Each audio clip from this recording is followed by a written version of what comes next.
น้อยใจบ่เหตุผลนะ น้อยใจอ้ายมันบ่ให้อยู่บ่หรือได บ่ ว่าทั้งแม่ใด ว่าชักเจือหันหน้ามา ว่าโลด เว้าให้ FC เพิ่นเข้าใจได้ให้เฮ็ดหยังหั่นนะ อุกใจ เฮ็ดหยังก็ผิดบ่ นี่อันอ้ายสิถามว่าบ่ได้เครียดอ้ายบ่ที่ว่าอ้ายเว้าว่าบ่ให้อยู่ บ่มันบ่เกี่ยวกันนั่นน่ะ อ้ายเป็น แบบมันแบบ อ้ายเป็นห่วงถ้าโตแล้วน้องบอยผัวเจ้าก็ยังน้อย บ่ อ้ายว่านะ ก็เลยเฮาเนาะ เข้าใจอ้ายหรือบ่ เข้าใจนะแบบมันอุกใจเลยเฮาเศร้าห้องอยู่กับพิษแบบเฮามาแบบนี้หั่นนะ อ๋อ แบบเฮามาอยู่เพื่อน เจ้า แบบเพื่อนไอ้มาเฮากับพิษอีก เรื่องที่อ้ายสิอธิบายในมุมของอ้ายสิฟังก็คืออ้ายเว้าแหละคันสมมุติอายุเจ้าทำพอจ้อยกับแม่หมดแล้วนี่อ้ายสิบ่ขวางที่ดิจะอยู่จะปลุกตุ่มอยู่ใส่เอาเตียงมาอยู่กันนะแต่นี่น่ะ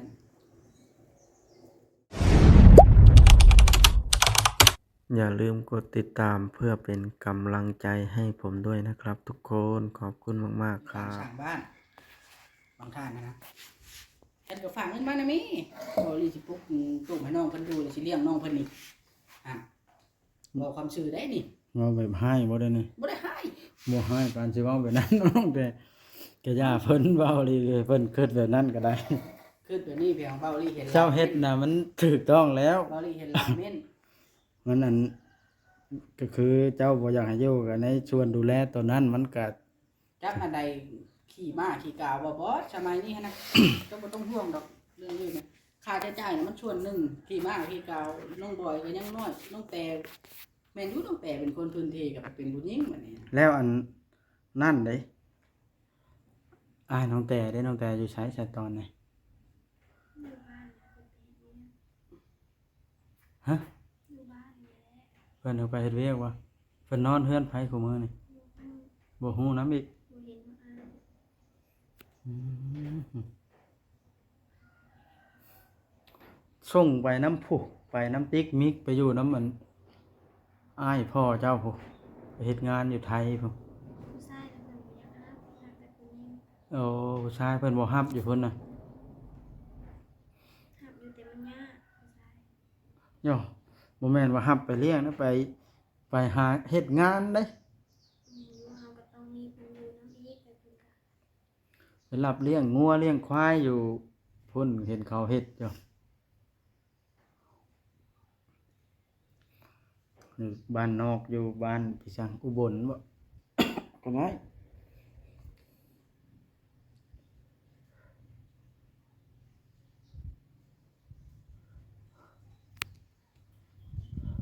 เฮ็ดอะไรเนาะบ่าวลิบ่าวลิว่าอุกใจบ่คอมเมนต์นะ FC เพิ่นนะ บ่ฮู้เด้บ่ลีธรรมดาเพราะว่าเฮาเข้าใจกับผู้รักผู้ใหญ่เพิ่นอยู่เด้ ทำหน้าที่ให้มัน แม่นเฮาทำหน้าที่ให้เพิ่นล่ะเพิ่นคิดว่าดีที่สุดแล้วเพิ่นวางแผนมานะเพิ่นจังได้บอกเฮามา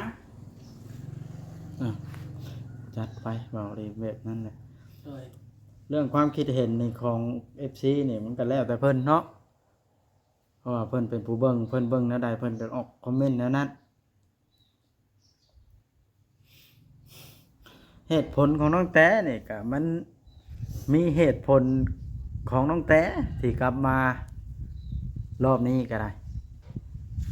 เนาะน้องแต้เหตุผลของเจ้าน่ะคืออยากมาเยี่ยมญาติพี่น้องแถวผู้เคยอยู่นำกันนี้แม่นบ่ฮะเอาอยากมาลิ้นบ้านบ้านนี้มีแต่ว่าตั้งมุกตั้งใจเฮือนชานแล้วจังมาอยู่เนาะเบาลิเพิ่นว่าจังมาลิ้นอยู่บ้านอยู่เมืองก็มาละหางานอาการให้น้องบอยให้ผัวเจ้าเข้าโรงงานบ้านเวียงแฮดนี่ก็ได้ไปเป็นยามเป็นนั่นเป็นนี่พอได้เลี้ยงชีพให้เจ้าแล้วกันสมมุติอยู่พุ่นก็คือเห็นนั่นแล้วคนเป็นชาวหัวเจ้าเล่าแต่ละเทื่อโทรมา 10 คนเพิ่นก็ไปเฮ็ดงานนั่นแล้ว 10 คน ก็เข้าใจตัวนี้นะคือว่าแหละเขาเว้าออกมาแบบนี้นะว่าเพื่อนกูย่าคนร้ายนี่มันก็แม่นอยู่น้องแต่ว่าเว้าหลายมันก็ทั่วที่ลงเจ้าหั่นเพราะว่าเฮาดูน้ำเพิ่นเด้ เอา ครอบครัวใหญ่ไง เฮาก็บ่ได้ตีเพิ่นได้เว้าเลยเว้าพื้นซื่อ เว้าพื้นเพิ่นละคนหลายก็จะสิกินมีหยังนะ ๆเฮาบัดคือน้องแต่แล้วไปก็หากินก็บ่ค่อยได้ตามที่เห็นอย่างนี่ ก็ไปอยู่ไปหากินไปเรียนเขียนก็ไป เป็นหยังเครียดก็ไปการกระปอมเด้มีแต่ผัวไปผู้เดียวการกระปอม ไปกับหมู่เพิ่น อืม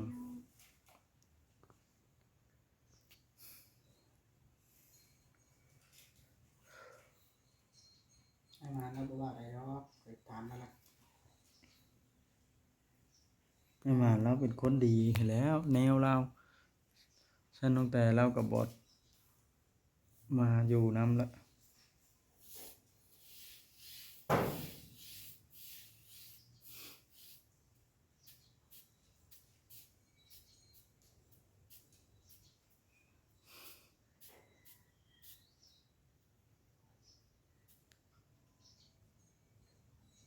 ตัวเขากำลังสร้างเสาเลยประมาณ2-3 วันถ้าสร้างเสามาแล้วเขาก็สิไปสร้างไม้นะบ่ได้ สั่งคนในบ้านหนุ่มแง้วนี่บ่ ให้สร้างในตัวของแง่นี่แหละเพราะว่าช่างไม้ที่เรานี่ต้องได้ไปสร้างอายุห้าถ้าไปสร้างอายุห้าเนี่ยไม้เส้นไม้48มัน8-9 10เลยพอได้ไม้ช่างไม้เปื่อยไม้ช่างอยู่ชื่อบ่ไม้บ่ชื่อช่างเขาเลื่อยให้นะ เขาเอาไม้สารพัดฮะ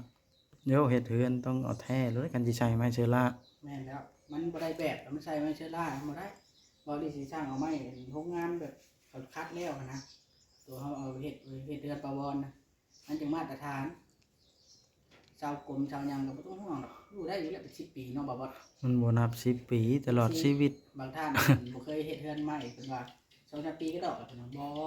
บ่ เฮือนไม้แหล้วแห่งนานดอกเห็นบ่เฮือนแต่พ่อแต่แม่เฮาก็ยังบ่ได้มีกระเตื้องสิดอก แม่นว่าคันมันอยู่ที่เนื้อไม้ไม้จิกไม้หั่งไม้นี่มันจะค่อนข้างจะแข็ง อืม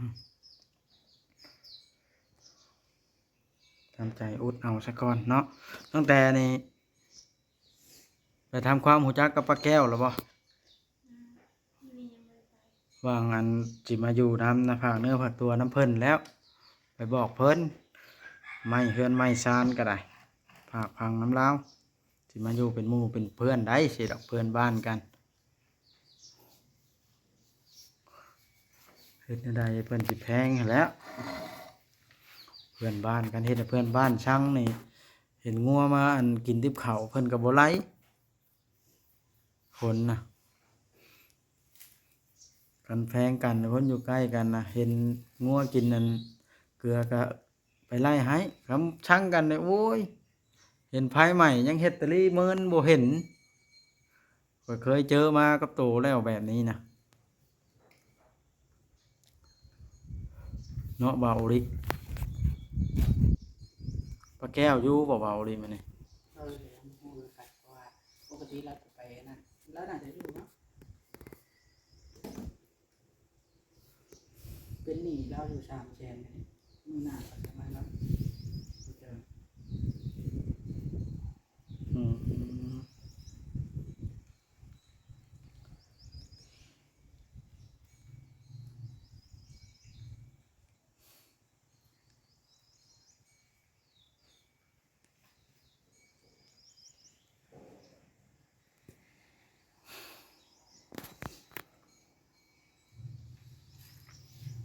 น้องแต่อึ้งละหายเลยบ่ ให้แล้วบ่จังได๋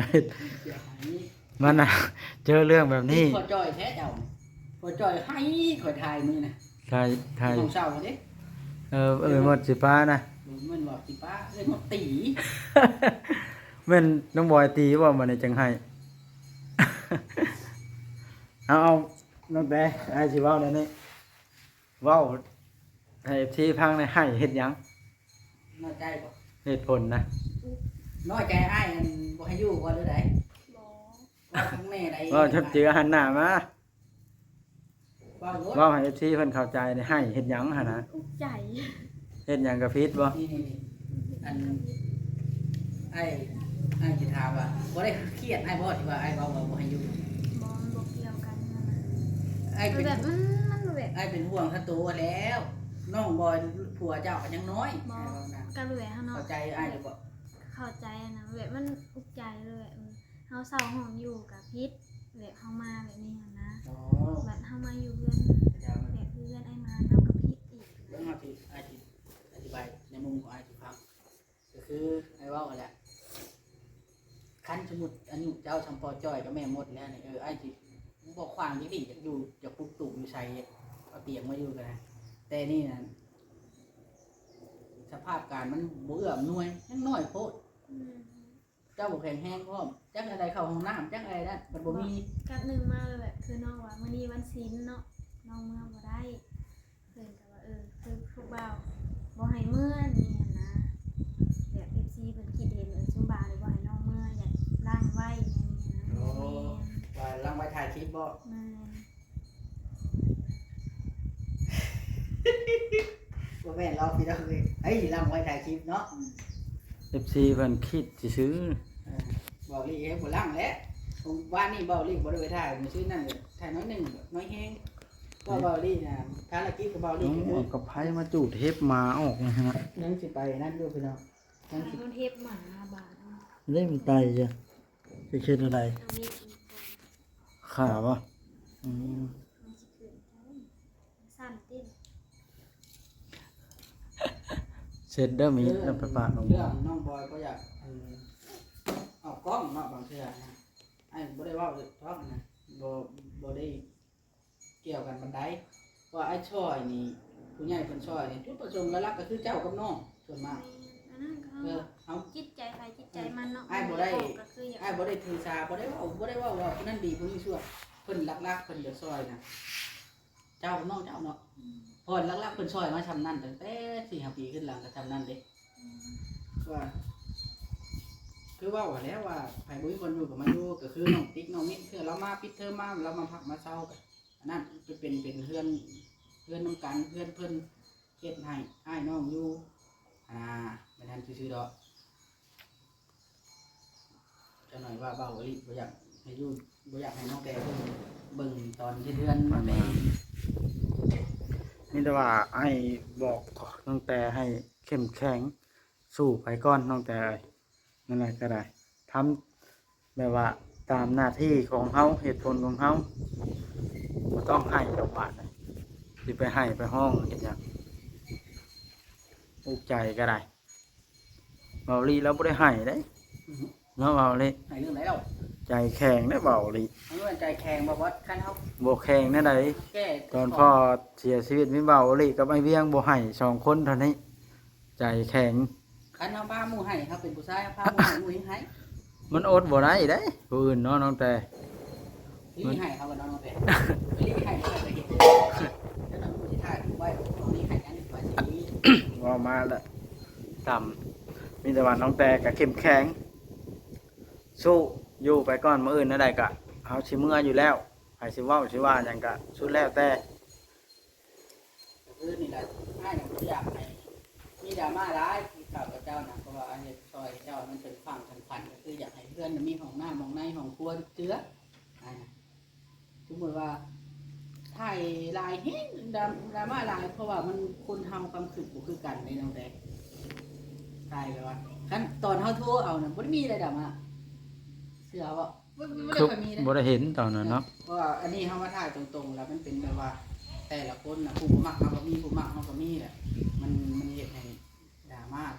หลายนิดนึงแต่ว่า คนผู้บ่มักเฮาน่ะเบาลิเฮาเฮ็ดหยังก็ว่าได้ข้อยเห็นสังเกตเบิ่งนะสังเกต อยากให้ผู้บ่าวผู้สาวนี่แหละมันก็แบบนี้แหละ เป็นจังไดล่ะ มึงเวลาบ่ฮักบ่แพงกันนะเฮ็ดหยังกับพี่ คันว่าบ่มักหันใด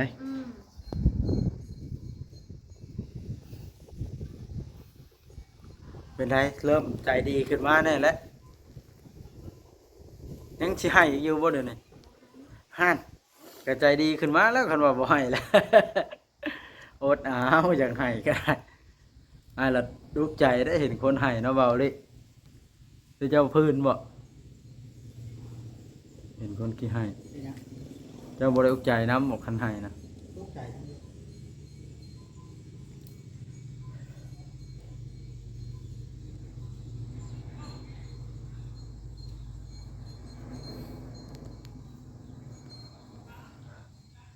บ่าวนี่สิได้กลับได้ป่ะนี่บ่เด้ ฮะ บ่าวนี่สิได้กลับก่อน คือกันแล้วให้ เป้า เลย สิพาชาวน้ำไปวัดแล้วก็สิพาผูกแขนกันนั่นกันนี่แล้วมื้อนูดีนี่แฮง ไปวัดไส สิไปทางใดแล้วสิไปมหาโชคหรือทางใด ไป เนี่ย นำ สาร อยากไปน้ำอีกละ อย่าไปวัดมหาสูตรบ่เคยไปจักเทื่อ อันบุรพาแว่มื้อน่ะมันค่ำของแนวหลายคนก็มีเท่าแต่อ้ายผู้เดียวก็แว่อีกดอกของแนวบ่าวจ้อยบ่าวของไผบ่าวเวียงชัยเพิ่น โอ บ่ เคดอกแท้จังได๋ก็สู้ๆมื้ออื่นยังว่าการเสียนั้นฉันเงินบ่พอค่ารถแท้ๆกำลังเทื่อให้ออกอันนี้ไอ้ก็สิออกให้ผู้ละ5-60ก็เจ้าพอได้จ้างรถเมืองเนาะบ่วัดเนาะ อืม ในเมืองมันจำเป็นเลยเด้ให้ก็ได้บ่ได้ให้ได้นี่ทุกบ้านบ่ได้ให้ได้หาทางออกที่ดีนํกันได้เป็นแนวใดก็ได้แต่ว่าไอ้เป็นคนเว้าเสียงดังก็ชื่อ ดังโน่นน่าจะสิดังเลยเอาไม้น้องผู้บ้านมาประกาศตลอด โอเคสบายดีก่อนบัดนี้เนาะ แสดงว่าย่าให้แล้วเว้าดังได้แล้วนี่เนาะ โอเคพี่น้องเนาะ อืม ตอนนี้ก็สิได้ขอตัวก่อนเด้อพี่น้องบัดนี้เนาะ ยังได้ค่อยนะน้องบอยระบบมาเอากล้องเลยมานี่เนาะ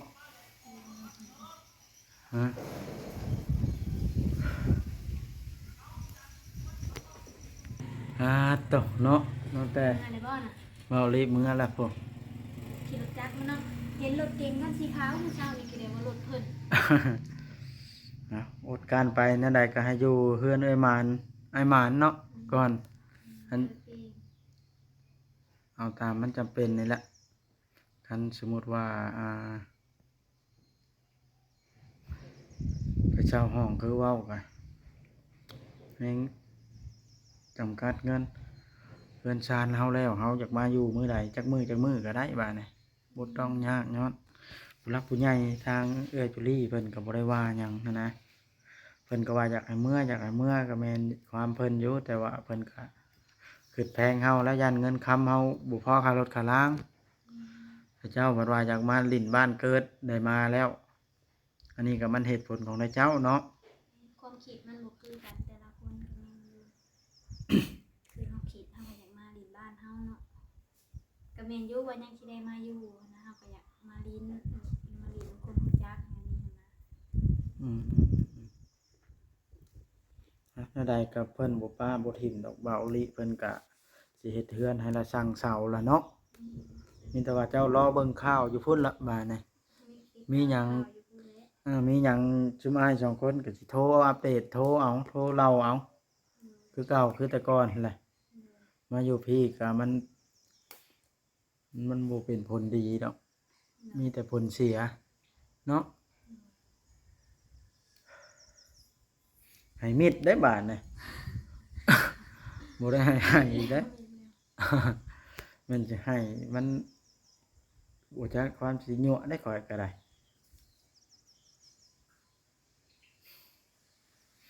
มีแต่ว่าไผอยากเว้าหยังก็เว้าโลดมีแต่ว่าเจ้าสองคนกับผัวละให้ถือกันเฮ็ดหยังก็เว้ากันจับเจือเดินลงแต่เด้อกินข้าวแล้วบ่มาเอาแล้ว ยัง กิน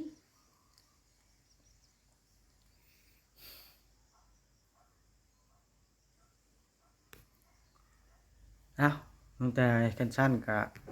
โอเคเด้อนั่งเถื่อก็อ้ายมาแต่เวียกไปหันไปนี่ตัวแรงอ้ายจังสิมาแวะอีกมื้อเช้าจังเมื่อเนาะเรื่องเมื่อนะเช้าอีกพี่น้องเอ้ย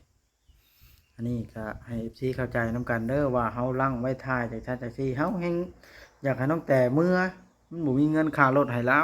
คันสมมุติเราใช้เงินเบิดก็ได้ วางมือนั่นมาวางตาเปิดคือน้องเว้าเลยทางคุณเพิ่นก็ถือแน่มือวันศีลใหญ่มื้อนี้